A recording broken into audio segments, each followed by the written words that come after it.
Okay, tonight's story is called The Swineherd from Hans Christian Andersen.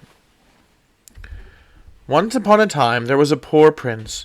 He had a kingdom which was rather small, but small or not, it was large enough to marry on, and marry he would.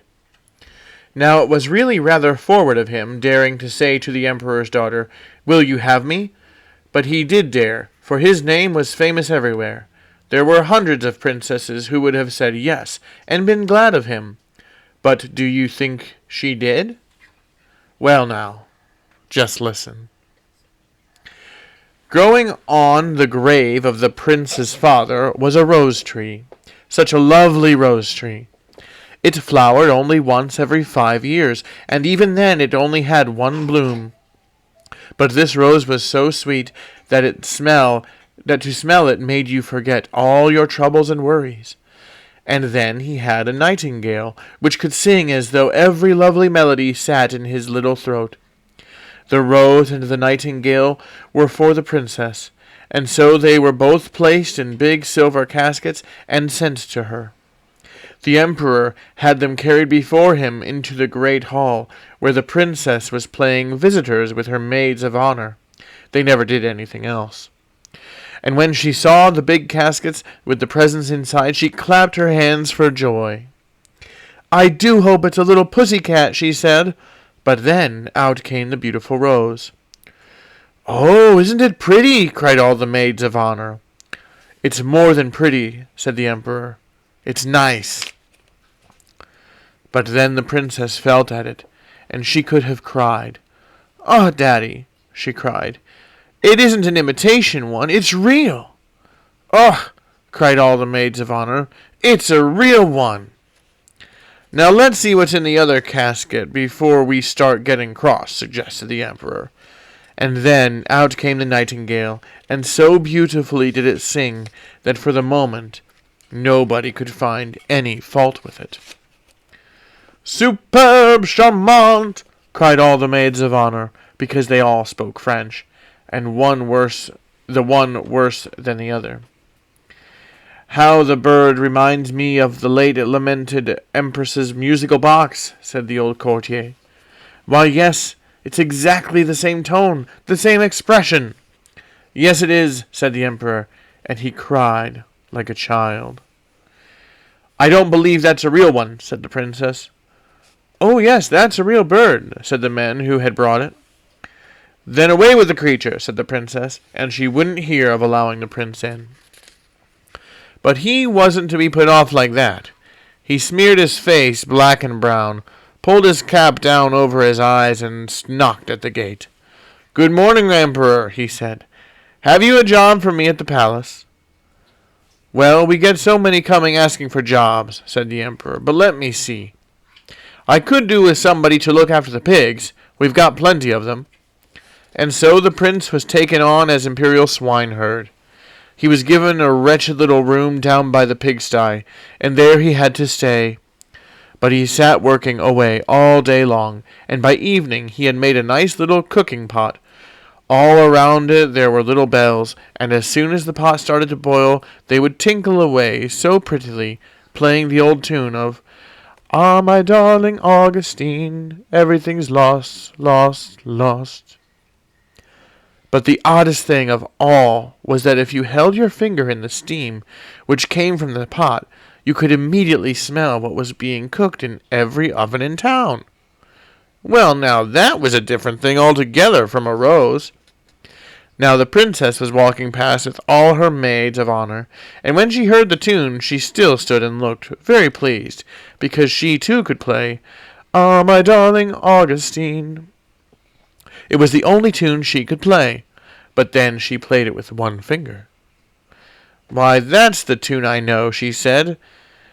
"Then he must be a well-bred swineherd, I say. Go in and ask him the price of that instrument."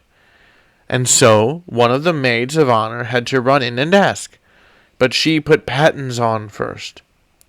"What will you take for that pot?" asked the maid of honor. "I'll take 10 kisses from the princess," answered the swineherd. "Good gracious me," said that maid of honor. "Nothing else will do," said the swineherd. Well, what's he say? Asked the princess. I really can't tell you, said the maid of honor. It's so shocking. Then whisper it to me. And so she whispered it. How very rude he is, said the princess, walking away at once. But she hadn't gone very far when the bells began tinkling beautifully. Ah, my darling Augustine, everything's lost, lost, lost. Look here, said the princess. Ask him if he'll take 10 kisses from my maids of honor. No thanks, said the swineherd. 10 kisses from the princess, or I stick to my pot. How very tiresome, said the princess. But then you must, all of you, stand round me, so nobody sees. And so the maids of honor all stood round her, spreading out their dresses, and the swineherd got his 10 kisses, and she her pot. And then they did have some fun. The whole of that evening and all next day the pot was kept on the boil.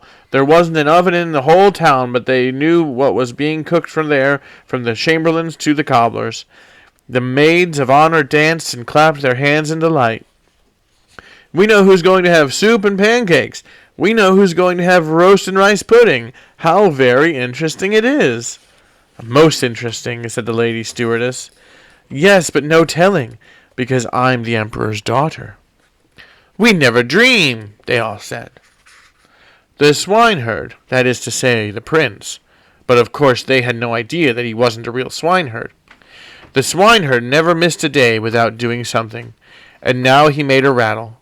When he swung it around, it played all the waltzes, jigs, and polkas that ever had been known. Oh, isn't it superb? Cried the princess as she was passing. I never heard such a lovely composition. Look here, go in and ask him the price of that instrument, but there'll be no kissing. He wants 100 kisses from your royal highness, said the maid of honor, who had been to ask. The fellow must be mad, said the princess, and she walked off. But she had not gone very far when she stopped. We must encourage the arts, she said, and I'm the emperor's daughter. Tell him he shall have 10 kisses, the same as yesterday. The rest he can take from my maids of honor. Oh, but we wouldn't like him to, said the maids of honor. Nonsense, said the princess. If I can kiss him, so can you. Bear in mind that I give you your board and wages. And so the maid of honor had to go in again. 100 kisses from the princess, he said, or we both keep what we've got. Stand around, said the princess, and so all the maids of honor stood around and began his kisses. What on earth is all that commotion down by the pigsty? Said the emperor, who had stepped out onto the balcony, and he rubbed his eyes and put on his spectacles. If it isn't the maids of honor up to their tricks, I'll have to see to them. And he pulled his slippers up behind. You see, they were trodden down at the heel. My word, how he hurried. As soon as he got down into the courtyard, he crept along very quietly, and the maids of honor were so busy counting the kisses to see that all was fair, and that he didn't get too many nor too few, that none of them noticed the emperor. He drew himself up on tiptoe. Whatever's this? He said, when he saw them kissing, and he swiped them over the head with his slipper, just as the swineherd was having his 86th kiss. Get out! Cried the emperor, for he was wild. And both the swineherd and the princess were turned out of his kingdom. And so there she stood, crying, with the swineherd scolding and the rain pouring down. Oh, how miserable I am, said the princess. If only I'd taken the handsome prince. Oh, I'm so unhappy. And, going behind a tree, the swineherd wiped the black and brown off his face, threw away his nasty clothes, and stepped forward in his prince's dress, looking so handsome that the princess curtsied when she saw him.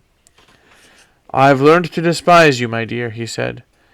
You wouldn't have an honest prince. The rose and the nightingale meant nothing to you, but the swineherd you could kiss for a musical box. Now you can make the best of it.